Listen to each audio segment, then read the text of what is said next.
Hi all അസ്സലാമു അലൈക്കും welcome back. അപ്പോൾ ഞാൻ കഴിഞ്ഞ ഫ്രൈഡേയിൽ എടുത്ത വീഡിയോ ആണ് കേട്ടോ ഇത്. അപ്പോൾ അന്നത്തെ ദിവസത്തെ കുറച്ച് വിശേഷങ്ങളൊക്കെ കാണിക്കുന്നുണ്ട്. അപ്പോൾ എല്ലാവരും വീഡിയോ കംപ്ലീറ്റ് ആയിട്ട് തന്നെ ഒന്ന് കണ്ടു നോക്കുക. ഇഷ്ടമായിട്ടുണ്ടെങ്കിൽ എന്നും പറയുന്ന പോലെ തന്നെ ലൈക്ക് ചെയ്യാനും ഷെയർ ചെയ്യാനും കമൻറ്റ് ചെയ്യാനൊന്നും മറന്നു പോകരുത്. ജസ്റ്റ് ഒരു ഹേർട്ടിങ്ങിലും കമൻ്റ് ആയിട്ട് ഇടാം കേട്ടോ. പിന്നെ ഞാൻ കഴിഞ്ഞ വീഡിയോ ഇതിനു മുന്നേ ഒരു വീഡിയോ ചെയ്തിട്ടുണ്ടായിരുന്നു കേട്ടോ. പക്ഷേ അത് ചെറിയൊരു കാരണം കൊണ്ട് ചില മിസ്റ്റേക്സും കാര്യങ്ങളൊക്കെ കൊണ്ട് ഞാനത് ഡിലീറ്റ് ചെയ്യേണ്ടി വന്നു. അപ്പോൾ കുറേ നാളായി വീഡിയോസൊക്കെ ഇട്ടിട്ട്. അപ്പോൾ എന്താണെന്ന് വെച്ചാൽ എൻ്റെ ഹസ്ബൻഡ് നാട്ടിൽ വന്നിട്ടുണ്ട്. അപ്പോൾ അതിൻ്റെ കുറച്ച് തിരക്കും കാര്യങ്ങളായിട്ട് വീഡിയോസൊന്നും ചെയ്യാനേ പറ്റിയിട്ടുണ്ടായിട്ടില്ല. അപ്പോൾ ഇൻഷാ അല്ലാഹ് ഇനി മുതൽ ചെയ്യണമെന്ന് വിചാരിക്കുന്നുണ്ട്.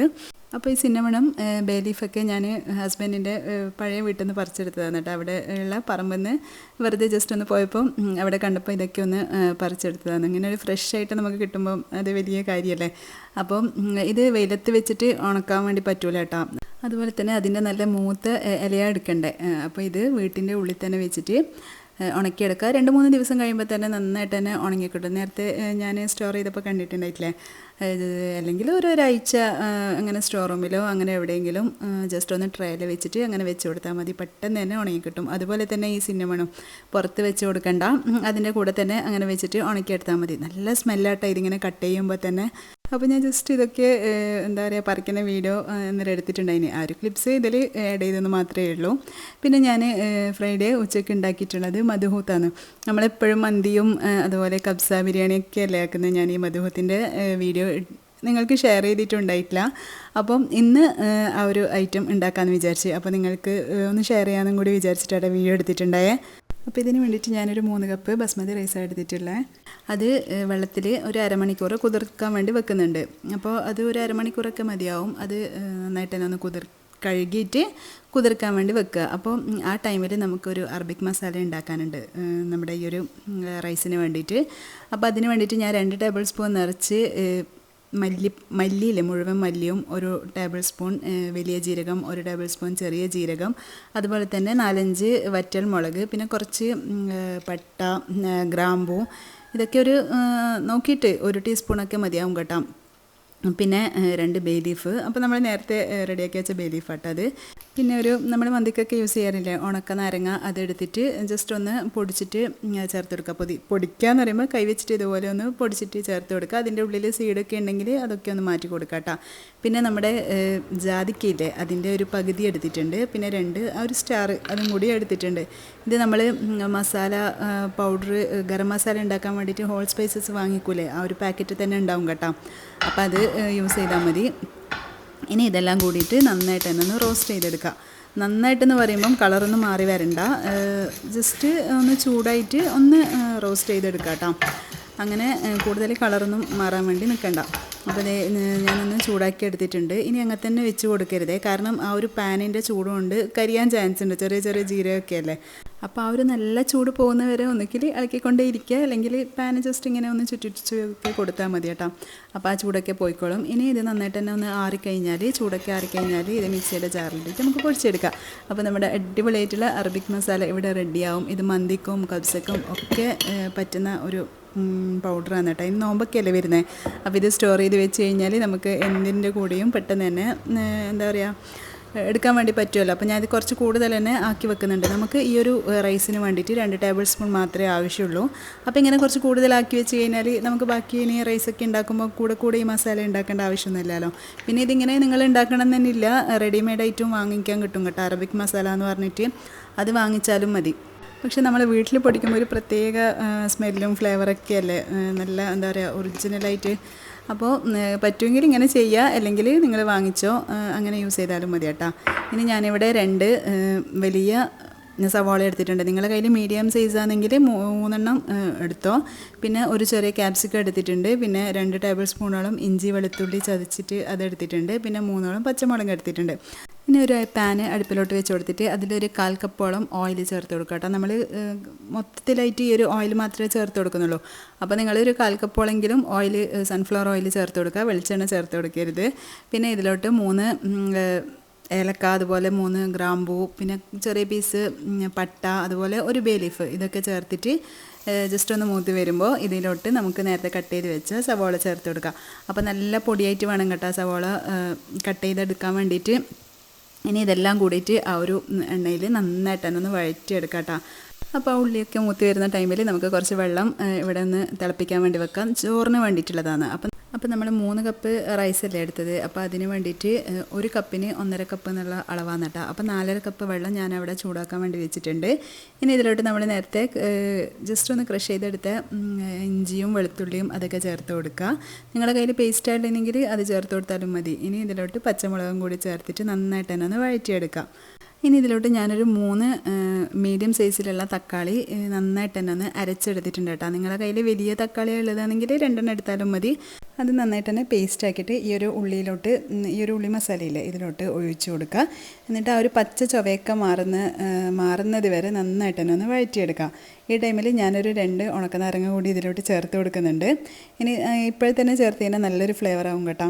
ഇനി ഇതിലോട്ട് 2 ടേബിൾ സ്പൂൺ നിറച്ച് നമ്മൾ നേരത്തെ ഉണ്ടാക്കിയിട്ടുള്ള അറബിക് മസാല അത് ചേർത്ത് കൊടുക്കുക. പിന്നെ ഇതിലോട്ട് 2 മാഗി ക്യൂബ്സ് ചേർത്ത് കൊടുക്കുക. 2 പോരെ, ഇതിൽ ശരിക്കും 4 ചേർത്ത് കൊടുക്കണം കേട്ടോ. അത് ഞാൻ പിന്നീട് 2 ചേർത്ത് കൊടുക്കുന്നുണ്ട്. നിങ്ങൾ ഈ ടൈമിൽ തന്നെ 4 ചേർത്ത് കൊടുത്തോ, എന്നാൽ ആ ഒരു നല്ല ഫ്ലേവർ ഉണ്ടാവുക. ഞാൻ ഫസ്റ്റ് 2 ചേർത്തിട്ട് ജസ്റ്റ് ഒന്ന് നോക്കി, അപ്പോൾ അത്രയ്ക്ക് ഫ്ലേവർ തോന്നാത്തതുകൊണ്ട് ഞാൻ 2 കൂടി പിന്നീട് ചേർത്ത് കൊടുത്തിട്ടുണ്ടായിരുന്നു. അപ്പോൾ നിങ്ങൾ ചേർക്കുമ്പോൾ 4 തന്നെ ചേർത്ത് കൊടുത്തോ. അപ്പോൾ 2 പാക്കറ്റാണ് ഉണ്ടാവുക. ഒരു പാക്കറ്റിൽ 2 ആയിട്ടല്ലേ വരിക. അപ്പോൾ 2 പാക്കറ്റ് മാഗി ക്യൂബ്സും കൂടി ചേർത്തിട്ട് നന്നായിട്ട് തന്നെ ഒന്ന് വഴറ്റിയെടുക്കുക. അതൊക്കെ ഒന്ന് മെൽട്ടായി വരുന്നത് വരെ. പിന്നെ ഇതിലോട്ട് നേരത്തെ ഞാൻ കാണിച്ചിട്ടുണ്ടായിട്ടില്ല ക്യാരറ്റ്, ഒരു ക്യാരറ്റും കൂടി ഞാൻ വളരെ പൊടിയായിട്ട് അരിഞ്ഞിട്ട് ഇതിൽ ചേർത്ത് കൊടുക്കുന്നുണ്ട് കേട്ടോ. ആ ക്യാപ്സിക്കത്തിൻ്റെ കൂടെ തന്നെ പിന്നെ ഒരു ചെറിയൊരു ക്യാപ്സിക്കവും കൂടി ഇതിലോട്ട് ചേർത്ത് കൊടുക്കുന്നുണ്ട്. ഇനി ഇതും ജസ്റ്റ് ഒന്ന് അങ്ങനെ വഴറ്റിയെടുത്താൽ മതി. കൂടുതൽ അങ്ങനെ ഇതാവുന്നതിൻ്റെ ആവശ്യമൊന്നുമില്ല. ഇനി ഇതിലോട്ട് ഞാനൊരു 1/2 കിലോ മുതൽ 3/4 കിലോ വരെ അങ്ങനെ ചിക്കൻ ചേർത്ത് കൊടുത്തിട്ടുണ്ട്. അതൊക്കെ നിങ്ങളുടെ ഇഷ്ടത്തിനനുസരിച്ചിട്ട് ചിക്കനൊക്കെ ചേർത്ത് കൊടുക്കാം കേട്ടോ. ഇനി ഇത് ഒന്ന് നന്നായി വഴറ്റിയിട്ട് ഇതൊന്ന് ഏകദേശം ഒന്ന് വെന്ത് കിട്ടണം. ഒരു 80% വെന്ത് കിട്ടണം കേട്ടോ. കാരണം നമ്മൾ ഇതിൽ റൈസ് ഇട്ട് കഴിഞ്ഞാൽ പിന്നെ ആ ഒരു വേവ് മാത്രമേ ഈ ചിക്കൻ ഉണ്ടാവും. അപ്പോൾ ഈ ഒരു മസാലയിൽ കടന്നിട്ട് തന്നെ ഈ ഒരു ചിക്കൻ നന്നായിട്ട് തന്നെ ഒന്ന് വേവുന്നത് വരെ ഇങ്ങനെ ഒന്ന് തിരിച്ച് മറിച്ചൊക്കെ ഇട്ടിട്ടൊന്ന് വേവിച്ചിട്ടെടുക്കാം. അപ്പോൾ ആവശ്യത്തിനുള്ള ഉപ്പും കൂടി ചേർത്ത് കൊടുക്കുക ഈ ഒരു ചിക്കൻ ഇട്ട സമയത്ത്. എന്നിട്ട് ഒരു 2-3 മിനിറ്റ് ഇതുപോലെ ഒന്ന് വഴറ്റി എല്ലാ ഭാഗത്തോട്ടും മസാലയൊക്കെ ആവുന്ന രീതിയിൽ ഒന്ന് വഴറ്റിയെടുക്കുക. എന്നിട്ട് ഈ ഒരു ചിക്കന് അങ്ങനെ തന്നെ വെച്ച് കൊടുക്കുക. എന്നിട്ട് ഒന്ന് അടച്ച് കൊടുത്തിട്ട് ഒരു 5 മിനിറ്റൊക്കെ ഇങ്ങനെ അടച്ച് വെച്ച് കൊടുക്കുക. അപ്പോൾ നന്നായിട്ട് തന്നെ ഏകദേശം ഒന്ന് കുക്കായി വരും.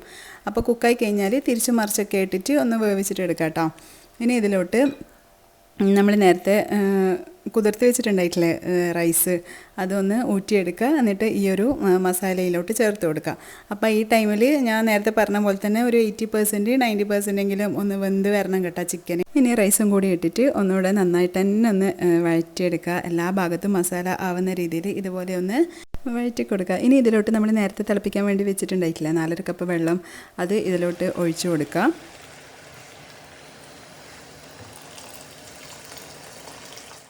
ഇനി എല്ലാം കൂടി വീണ്ടും ഒന്ന് മിക്സ് ചെയ്തതിന് ശേഷം ഞാൻ ഇതിലോട്ട് 2 മാഗി ക്യൂബ്സും കൂടി ചേർത്ത് കൊടുക്കുന്നുണ്ട് കേട്ടോ.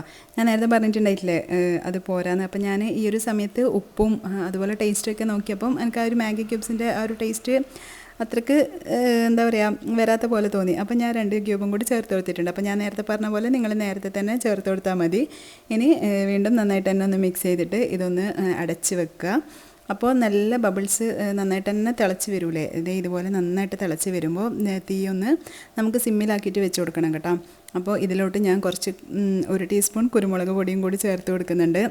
നിങ്ങളുടെ കയ്യിൽ മുഴുവനായിട്ടുള്ള കുരുമുളകാണ് ഉള്ളതെങ്കിൽ നമ്മൾ നേരത്തെ ഏലക്കായി പട്ടയൊക്കെ ഇട്ടിട്ടുണ്ടായിട്ടില്ല, ഗ്രാമ്പൂ, അപ്പോൾ ആ ഒരു ടൈമിൽ ഇട്ട് കൊടുത്താലും മതി കേട്ടോ. പക്ഷെ ഞാനങ്ങനെ ഇട്ടിട്ടില്ല. എനിക്ക് അതങ്ങനെ ചോറിൻ്റെ കൂടെ കടിക്കുമ്പം ഇവിടെ ആയിരിക്കും അത്ര ഇഷ്ടമല്ല. അതുകൊണ്ടാട്ടോ ഇട്ട് കൊടുക്കാണ്ടെന്ന്. ഇങ്ങനെ പൗഡറാണ് വേണ്ടതെങ്കിൽ നിങ്ങൾ അങ്ങനെയും ചേർത്ത് കൊടുത്താൽ മതി. അപ്പോൾ നല്ല സിമ്മിൽ വെച്ചിട്ട് ഇതുപോലെ ഒരു 20 മിനിറ്റൊക്കെ അങ്ങനെ തന്നെ അടച്ച് വെച്ച് കൊടുത്തു കഴിഞ്ഞാൽ ഇതേ കണ്ടില്ലേ അടിപൊളിയായിട്ടുണ്ട്. നമ്മുടെ മധുഹൂത്ത് റെഡി ആയിട്ടുണ്ട്. അപ്പോൾ ഞാൻ കുറച്ച് കഴിഞ്ഞിട്ടാണ് കേട്ടോ കുളിയോ നിസ്കാരമൊക്കെ കഴിഞ്ഞിട്ടാണ് വന്നിട്ട് എടുക്കുന്നത്. അപ്പോൾ ഈ ഒരു ഇങ്ങനെയുള്ള റൈസില്ലേ, മന്തി ആയാലും മധുഹൂത്തായാലും അതുപോലെ തന്നെ കബ്സയൊക്കെ ആയാലും കുറച്ചൊന്ന് തണിഞ്ഞ് വരണം. എന്താ പറയുക, ചൂടോടെ കൂടിയിട്ട് കഴിക്കുന്നതിനേക്കാളും ടേസ്റ്റ് കുറച്ച് ഇങ്ങനെ തണുത്ത് കഴിയുമ്പോൾ, തണുത്തെന്ന് പറയുമ്പോൾ കൂടുതൽ അങ്ങനെ തണുത്ത് പോകരുത്, എന്നാലും ആ ഒരു നല്ല ഒരു തിളച്ച് വരുന്ന ആ ഒരു നല്ല ചൂടുള്ള ടൈമല്ലാണ്ട് കുറച്ചൊന്ന് തണുത്ത് കഴിഞ്ഞാലാണ് ഈ ഒരു റൈസൊക്കെ നല്ല ടേസ്റ്റ് ഉണ്ട്. അതുപോലെ രാത്രി കഴിക്കുമ്പം പിറ്റേന്ന് കഴിക്കുമ്പോഴൊക്കെ. പിന്നെയെന്ന് വെച്ചാൽ ഈ ഒരു മധുഹൂത്ത് എന്ന് പറയുന്നത് പ്രത്യേകിച്ചിട്ട് അങ്ങനെ വലിയ വേറെ ടേസ്റ്റും സംഭവങ്ങളൊന്നും ഇല്ലാട്ടോ. ഏകദേശം നമ്മുടെ മന്തിയൊക്കെ പോലെ തന്നെ, പിന്നെ ഉണ്ടാക്കാൻ നല്ല എളുപ്പമല്ലേ. അപ്പോൾ എല്ലാവരും ഒന്ന് ട്രൈ ചെയ്ത് നോക്ക്, ഇഷ്ടമാവും. ഇങ്ങനെയുള്ള റൈസൊക്കെ ഇഷ്ടമാവുന്നതായിരിക്കും, എന്തായാലും ഇഷ്ടമാവും കേട്ടോ. അപ്പോൾ എല്ലാവരും ഒന്ന് ട്രൈ ചെയ്തിട്ടൊന്ന് ഫീഡ്ബാക്ക് അറിയിക്കണേ.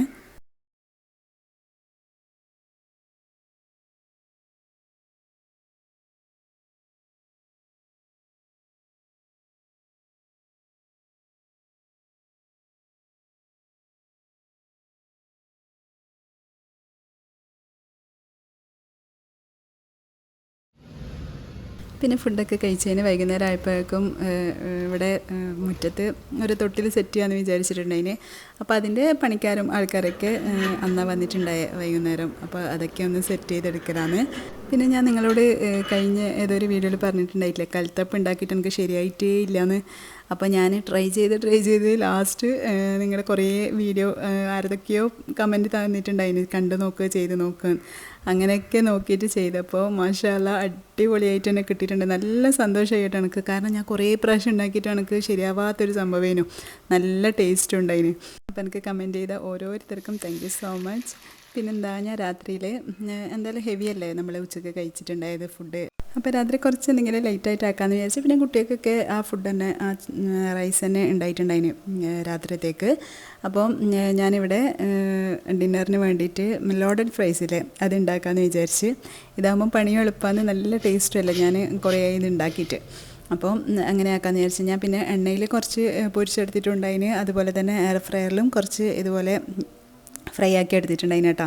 കാരണം എല്ലാം കൂടി ആകുമ്പം കുറേ ടൈം എടുക്കണ്ടെന്ന് വിചാരിച്ചിട്ട് രണ്ടിലും കൂടി ഇട്ടിട്ട് പെട്ടെന്ന് തന്നെ റെഡിയാക്കി എടുത്തിട്ടുണ്ടായിന്. പിന്നെ ഇതിൻ്റെ മുകളിലായിട്ട് കുറച്ച് ചിക്കന് നന്നായിട്ട് തന്നെ ഫ്രൈ ആക്കിയത് ജസ്റ്റ് ഒന്ന് കൈവച്ചിട്ട് പൊടിച്ചിട്ട് ഇതുപോലെ ചേർത്ത് കൊടുക്കുന്നുണ്ട്. കൈ കൊണ്ട് തന്നെ പൊടിച്ചെടുത്തതാണ് കേട്ടോ, മിക്സിയിലൊന്നും ഇട്ട് കൊടുക്കരുത്. അല്ലെങ്കിൽ ചെറിയ ചെറിയ ക്യൂബ്സ് ആക്കിയിട്ട് എന്താ പറയുക, ഫ്രൈ ആക്കിയിട്ട് എടുത്ത് ചേർത്ത് മതി. അപ്പം ഞാൻ എന്തായാലും വലിയ വലിയ പീസ് തന്നെ ഫ്രൈ ആക്കിയിട്ട് ഇതുപോലെ ചേർത്ത് കൊടുത്തതാണ്. പിന്നെ ഇതിൻ്റെ മുകളിൽ കുറച്ച് വൈറ്റ് സോസ് ചേർത്ത് കൊടുക്കുന്നുണ്ട്. ഇതൊക്കെ ഞാൻ കുറച്ച് മുന്നേ കാണിച്ചിട്ടുണ്ടായിന്. അതുപോലെ വൈറ്റ് സോസൊക്കെ ഒരുപാട് കാണിച്ചല്ലേ നമ്മൾ എന്താ പറയുക, മാക്രോണി പാസ്തയൊക്കെ ചെയ്യുമ്പോൾ സെയിം ആ മെത്തേഡ് തന്നെ. അപ്പോൾ വൈറ്റ് സോസ് ഉണ്ടാക്കുക, എന്നിട്ട് അതിൻ്റെ മുകളിൽ ഇട്ട് കൊടുക്കുക. പിന്നെ അതുപോലെ തന്നെ മയണൈസിൽ കുറച്ച് കെച്ചപ്പും കൂടി മിക്സ് ചെയ്തിട്ട് ആ ഒരു സോസും കൂടി ഇതിൻ്റെ മുകളിലായിട്ട് ആ ഒരു മയണൈസും കൂടി ചേർത്ത് കൊടുക്കുക. അങ്ങനെ ഇതൊക്കെ ചേർത്തിട്ട് ഇതിൻ്റെ മുകളിൽ ഞാൻ കുറച്ച് മല്ലിയിലയും കൂടി ജസ്റ്റ് ഒരു ഡെക്കറേഷന് വേണ്ടി ചേർത്ത് കൊടുത്തിട്ടുണ്ട്. അടിപൊളി ടേസ്റ്റാണ് കേട്ടോ. നിങ്ങൾ ഉണ്ടാക്കിയിട്ടില്ലെങ്കിൽ എന്തായാലും ഉണ്ടാക്കിക്കോ, സിമ്പിളുമാണ്. അപ്പോൾ ഇത്രയും ഇന്നത്തെ വീഡിയോ ഇഷ്ടമായിട്ടുണ്ടെങ്കിൽ ലൈക്ക് ചെയ്യാനും ഷെയർ ചെയ്യാനും കമൻറ്റ് ചെയ്യാനൊന്നും മറന്നു പോകരുത്. എന്നും പറയുന്ന പോലെ തന്നെ ഒരു ഹേർട്ടെങ്കിലും കമൻ്റ് ആയിട്ട് ഇടണേ. കാരണം കുറേ അതിൽ വീഡിയോ ചെയ്യാത്തത്, അതുകൊണ്ട് തന്നെ റീച്ചും കാര്യങ്ങളൊന്നും ഉണ്ടാവില്ല എന്ന് എനിക്കറിയാം. എന്നാലും നിങ്ങൾ കാണുന്നുണ്ടെങ്കിൽ എന്തായാലും ഒന്ന് ലൈക്ക് ചെയ്യാനും ഷെയർ ചെയ്യാനൊന്നും മറന്നു പോകരുത്. അപ്പോൾ ഇൻഷാ അല്ലാഹ് ഇനി നെക്സ്റ്റ് വീഡിയോയിൽ കാണുന്നവരേക്കും ബൈ. Thanks for watching.